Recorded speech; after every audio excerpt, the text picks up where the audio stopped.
Designing for Resilience. Architecture in the Age of Disruption, Change, and Uncertainty by Azlan Adnan.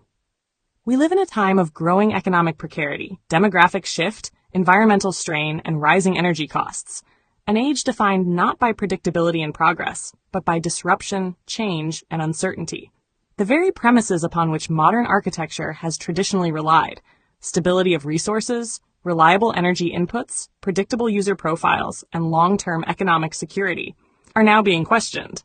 In their place arise new paradigms of thought, spurred by the urgent realities of supply chain disruption, shrinking household incomes, aging populations, and climate unpredictability. In this context, architecture can no longer be understood merely as a static act of construction, a fixed response to a fixed brief. Instead, it must become an evolving, responsive practice, an architecture of resilience. The resilient architecture of today must be at once flexible, self-sustaining, and deeply rooted in both local knowledge and global intelligence. It must filter, adapt, conserve, and evolve, not in the service of stylistic novelty, but in order to meet the changing needs of the people it shelters. Beyond the machine for living in, toward a filter of nature. In the early 20th century, Le Corbusier famously conceptualized the house as a machine for living in. It was a model of efficiency and control, in which climate, light, air, and space were mechanically regulated for optimal human function. Yet, this vision now feels increasingly anachronistic. In our era, machines consume energy, generate emissions, and depend on stable supply lines. They are prone to breakdown, economically, ecologically, and socially. A radically different model was proposed by Malaysian eco-architect Ken Yang, who envisioned buildings not as machines, but as filters, responsive environments that mediate natural elements. Instead of rejecting the outside world, Yang's architecture admits sunlight, wind, and air selectively and intelligently. It is this spirit, adaptive, integrative, and low energy, that defines today's most progressive design thinking. But even this may not go far enough. As climate chaos and material scarcity mount, and as energy becomes increasingly costly and politicized, we must ask, should we now be designing not merely as filters, but as generators? Buildings that produce more than they consume, that respond to the world not only with selectivity, but with reciprocity. Supply chains in flux, local materials, local solutions. Recent geopolitical upheavals, trade disruptions, and pandemic fallout have made one fact starkly clear. Global supply chains are no longer reliable. Tariffs, shipping delays, and inflationary pressures have dramatically increased the cost and reduced the availability of building materials. In this new reality, an architecture of resilience must prioritize locally sourced, renewable, and regenerative materials. Rammed earth, bamboo, timber, and recycled stone, once dismissed as primitive or unsophisticated, are making a triumphant return in architectural circles worldwide, not for nostalgic reasons, but for their material logic and economic sense. Cross-laminated timber, CLT structures, are emerging as fast, scalable, and carbon-sequestering alternatives to concrete and steel. In India, architects like Anupama Kundu are designing affordable, climate-responsive buildings with hyperlocal materials and community labor. In Burkina Faso, Francis Carré uses compressed earth bricks rooted in vernacular forms to deliver stunning public architecture that performs in the harshest climates with elegance and economy. This is not simply building local for sustainability's sake. It is building in order to survive the next shock. Designing for low or zero utility costs. Incomes are uncertain, wages stagnant, and utility costs, especially electricity, are rising inexorably. As fossil fuels deplete and renewable energy adoption lags behind need, the cost of cooling, heating, and lighting buildings will escalate. The question is not whether people want to reduce their energy bills. It is whether they will have any choice at all. Against this backdrop, passive design strategies, once the domain of eco-purists, are becoming architectural imperatives. Orientation, shading, cross-ventilation, thermal mass, window placement, and light wells are no longer aesthetic preferences, but survival tools. A building that can cool, light, and ventilate itself without consuming power is no longer a luxury. It is a necessity. Here, inventor-architect Teo Siang Take has contributed some of the most radical breakthroughs in passive building technology, His hyper-efficient passive solar water heater, already in use across rooftops in Southeast Asia, shines as a quiet revolution. His more recent invention, a passive cooling unit with no off switch, converts sunlight into cool air, reducing indoor temperatures to 25 degrees Celsius without a watt of electricity consumed. Such devices exemplify the kind of thinking needed in a world where energy must be conserved, harnessed, and deployed with utmost efficiency. Water, too, must be considered. Rainwater harvesting for landscape irrigation, washing vehicles, and flushing toilets can dramatically reduce water bills and demand on municipal treatment systems. Greywater recycling systems, long championed in drought-prone regions like Australia and Israel, are being adapted for broader use. The logic is simple. Do not waste what you can reuse. Demographic shifts, the architecture of the empty nest. We are entering an unprecedented demographic era in which many countries are experiencing population contraction, not growth. As birth rates fall and populations age, homes designed for large nuclear families sit increasingly empty, creating the phenomenon of the empty nest mansion. Do 2 senior citizens really need to occupy a 5-bedroom home designed for a family of 5? Beyond the ecological waste, there is a psychological burden: loneliness, disconnection, and the alienation of unused space. The future lies in designing homes that adapt to changing household compositions. Smaller footprints, communal facilities, co-housing models, and modular units that can expand or contract as needs evolve are gaining traction. These respond not only to ecological constraints, but to lived emotional realities. Aging in place should not mean isolation in place. Modular design and adaptive spaces. Adaptability is the new gold standard. Architecture must now accommodate economic fluctuation as much as spatial function. Modular design, with flexible walls, convertible rooms, and movable partitions, allows buildings to grow, shrink, or change use over time. A living room may convert to a rentable bedroom. A secondary space may be repurposed into a cottage industry kitchen. A roof terrace may evolve into an urban farm. Architecture must empower occupants not only to dwell, but to adapt and thrive. The tiny homes movement, pioneered in part as a response to the 2008 financial crisis, embodies this principle. In Japan, Europe, and increasingly in the global South, designers are creating mobile, modular, micro-dwellings that prioritize essentials while embracing elegant restraint. What can the vernacular teach us? Before we reinvent the wheel, we should study how traditional architecture has addressed the very problems we now face, with remarkable success.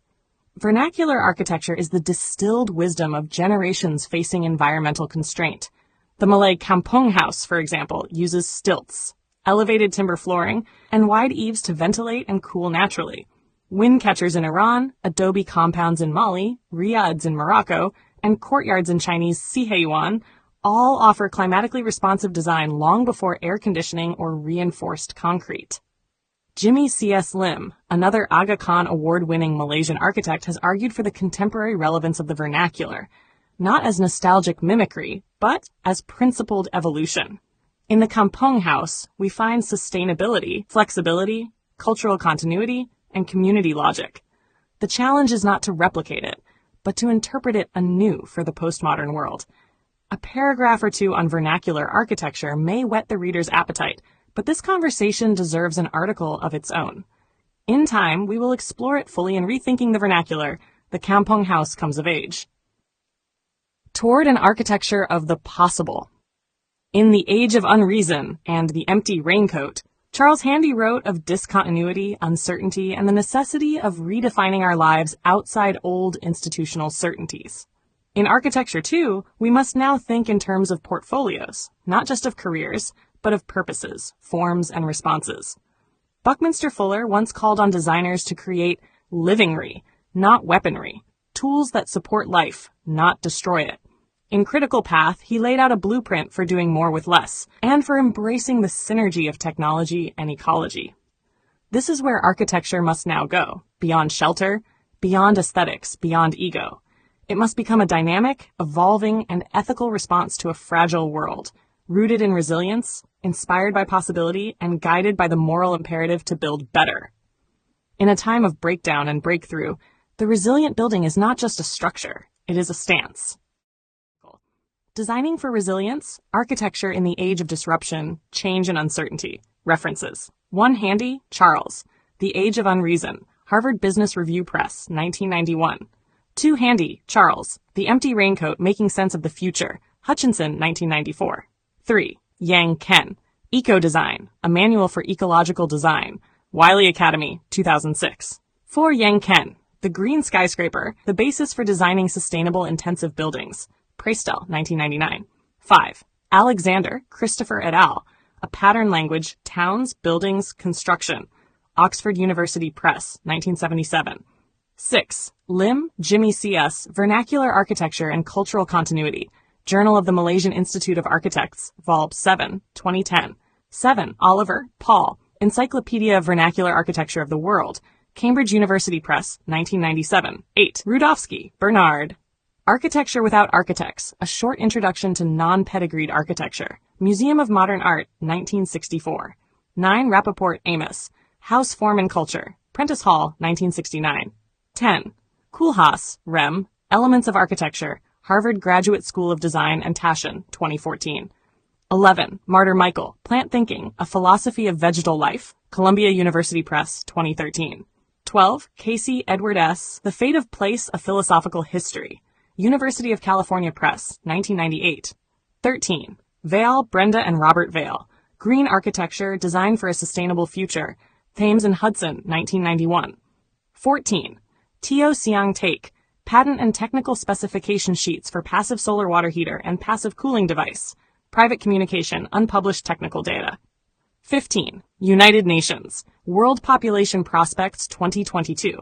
Department of Economic and Social Affairs, Population Division. 16. International Energy Agency, IEA, World Energy Outlook 2023, IEA, Paris.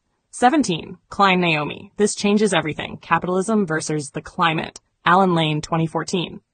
18. Elgin Duane, Voluntary Simplicity Toward a Way of Life that is Outwardly Simple, Inwardly Rich, Harper, 1993. 19. Brundtland Commission, Our Common Future, Oxford University Press, 1987.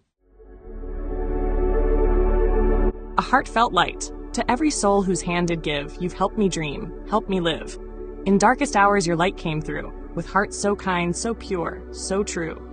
Your gifts, like stars in deepest night, have steered me gently toward the light. Each coin, each word, each silent prayer, a thread of hope, so rich, so rare. My eyes once dimmed now seek the skies, and slowly, clearer visions rise. Because of you, I dare to see the world again. Its grace, its plea. Your compassion's flame will not just stay with me alone. It lights the way for others wandering through despair to feel the warmth of selfless care. You've shown what love in action means, in quiet ways through giving scenes. You've built a bridge from soul to soul and made the broken feel more whole. So let this thanks rise like a song, a melody both soft and strong. May your example gently call more hearts to rise to give. To fall into the joy of lifting pain, of planting hope where none remains. Your kindness walks beside me still, a light, a love, a living will.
don't forget to hit that subscribe button to show your support.